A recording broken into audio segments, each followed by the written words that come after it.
Ben, I have to thank you for that amazing setup because you left us with an open question. How do we connect the open source of a voting machine to what's running on that voting machine? That is exactly the problem that we are deploying to all of these package repositories, NPM, Homebrew, PyPI, Maven Central, and RubyGems, with a few important caveats. The first caveat is that I say we because this work was done by about 50-ish people. I work at GitHub, which helps operate NPM, and I help deploy this capability there.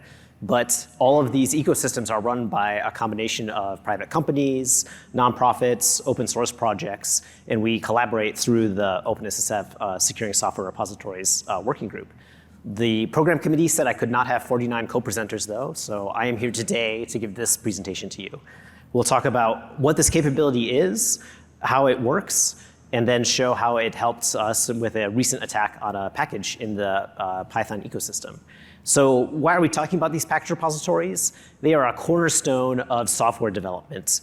They are literally serving billions of downloads per day. Most often these are libraries that people are using to incorporate into their projects. But in some cases, it's software that users are running on their machines. So you might install a program via Homebrew, or even in the PyPI and NPM ecosystems, there's some applications that end users are downloading from these repositories. But before you can download something from them, how does it get there in the first place? Since it's open source, the source code has to be written and then ideally hosted somewhere where it's publicly accessible. Then you have some sort of build process that transforms the source code into the package.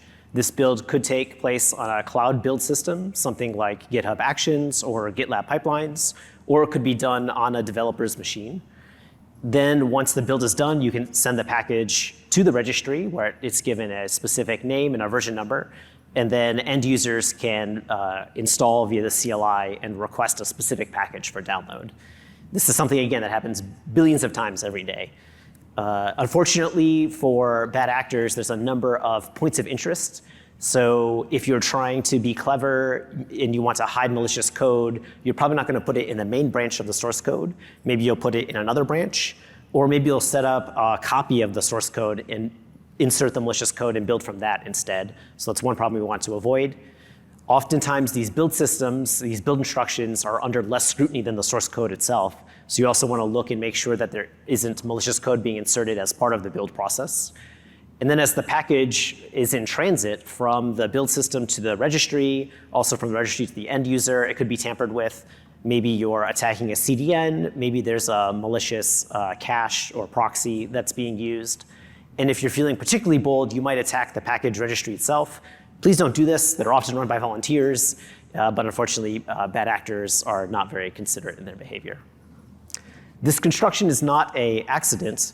This is part of a larger problem, which we call software supply chain security. So this diagram is from SLSA, S-L-S-A.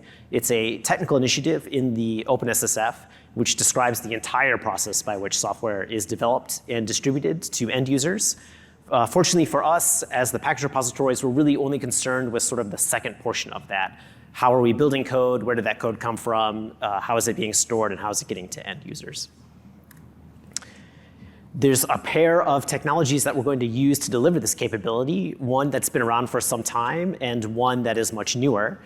So we're going to assign the software. This is something that's been done for decades, although we're going to be doing it in a different way than it has been done in the past.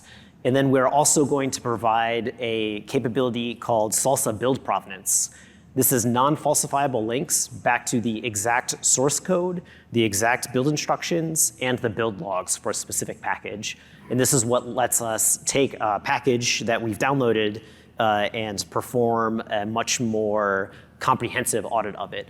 We know that the source code that's being listed in the registry is the exact source code that the package was made up from, and we know that we can examine the build instructions to see if it contains malicious instructions or not.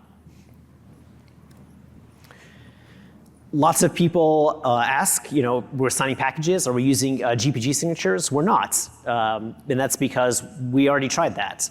10 years ago, PyPI implemented support for storing and serving GPG signatures.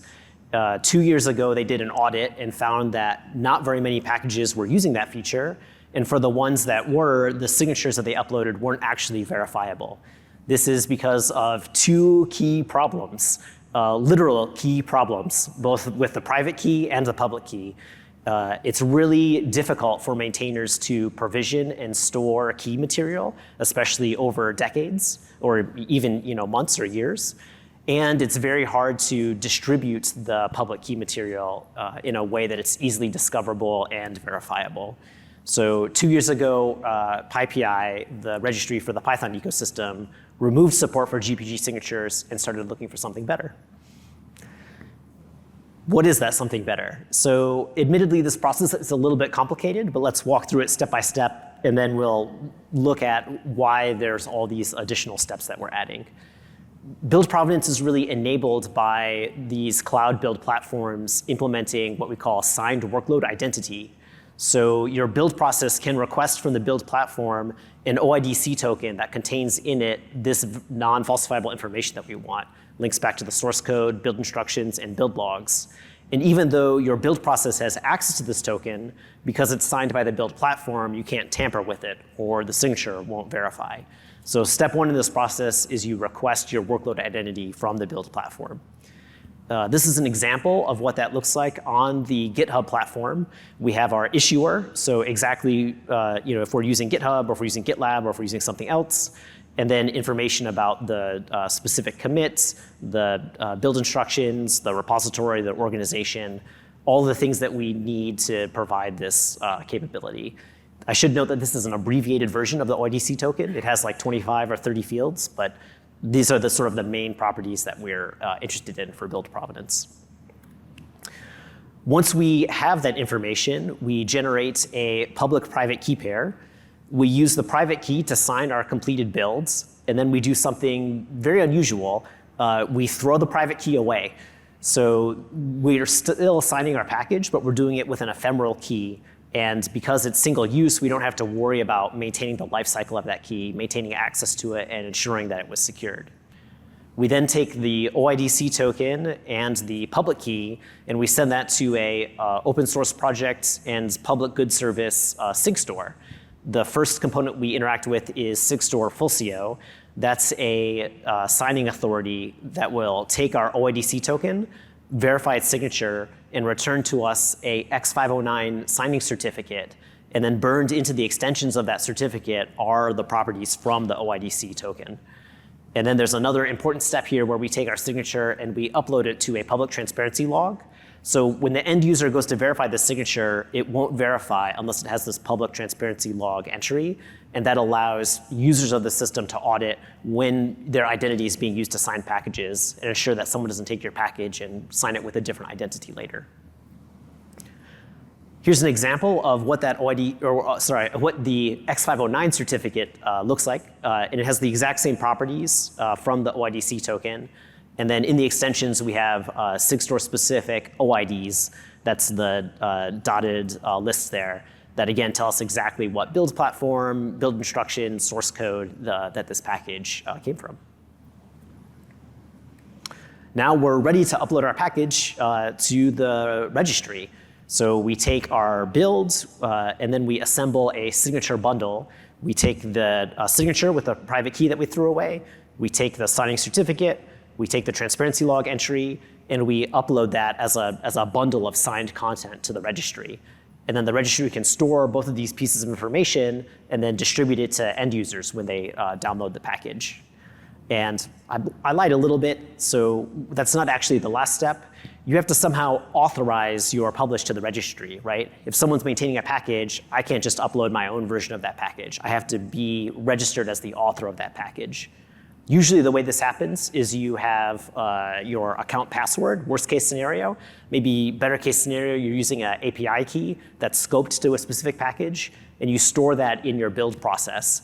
But we have the same problem here. It's very difficult for people to securely manage key material long term. And it's even worse for open source maintainers who aren't just maintaining one or two projects, but dozens, or in some cases even 100 different projects. Suddenly you have 100 API keys that you're managing and rotating.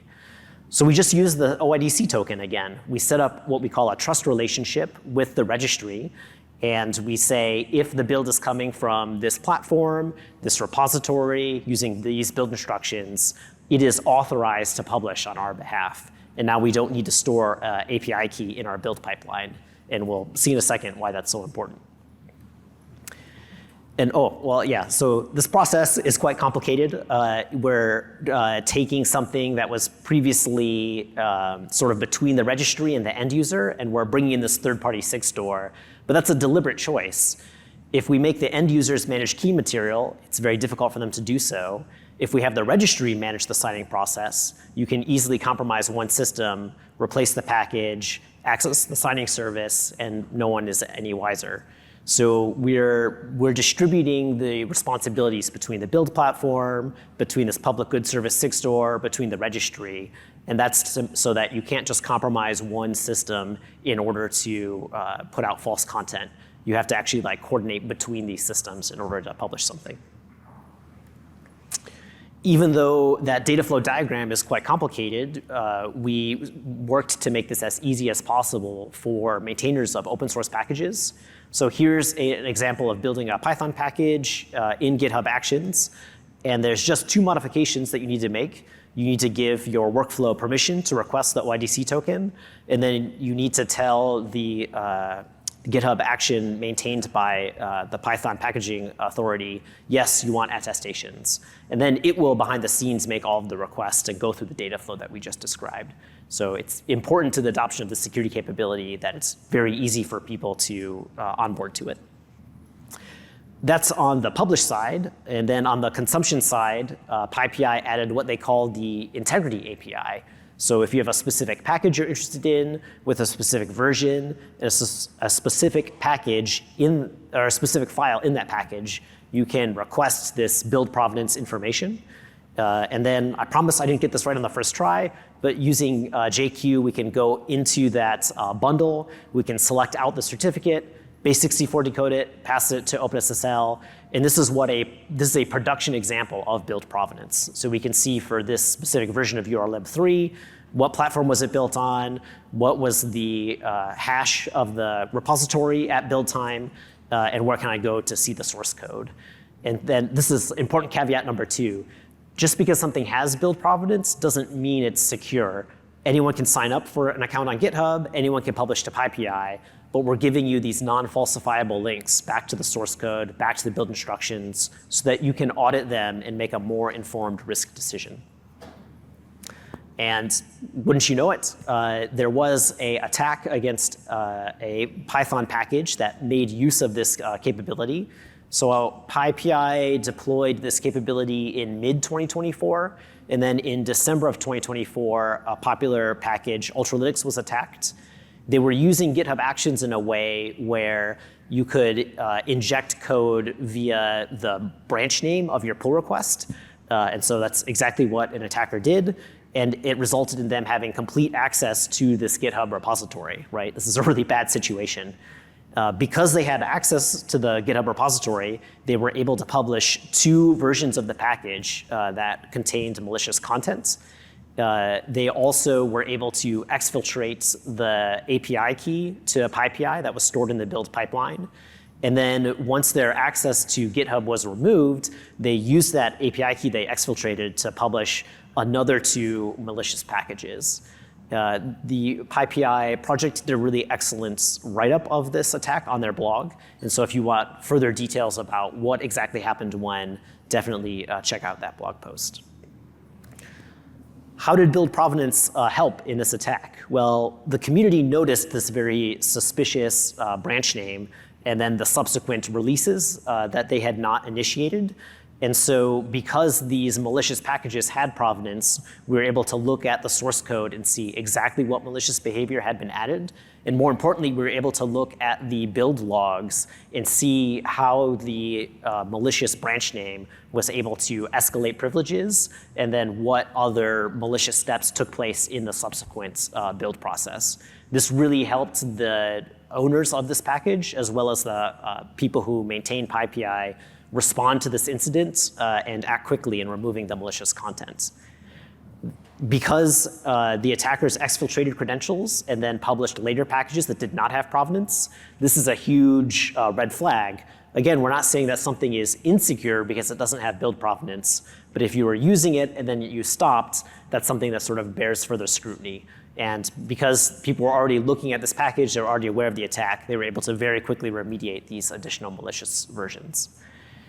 Like I mentioned before, this package was able to make use of this trusted publishing capability. So now they're using the OIDC token to authorize the publish. And that means that they were able to remove the API key from their system, from the build system. And in that way, in the future, if their system is attacked, removing the attacker's access to GitHub is sufficient to secure their package. They don't also have to go through all the maintainers, rotate their PyPI passwords, rotate their API keys, that sort of thing. We have been working on deploying this capability across a number of ecosystems over the past 2 years. So in 2023, we did NPM. Last year, Homebrew, PyPI, and RubyGems deployed this. And then this year, Maven Central implemented support for verifying the Sigstore signatures, as well as we've seen adoption in the AI ML community.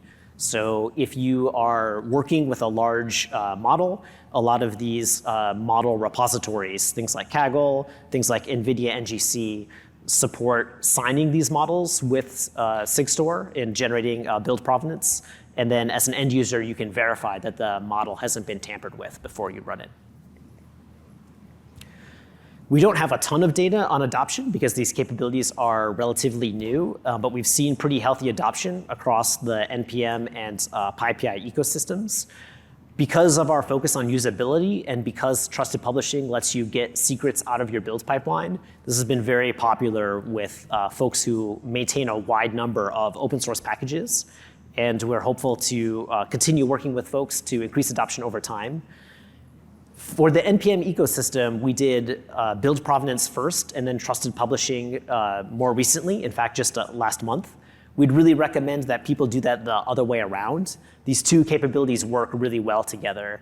It's a lot easier to implement trusted publishing, and then it gets users sort of used to working with these OIDC tokens, and then together, when users have both capabilities available to them, we see increased adoption.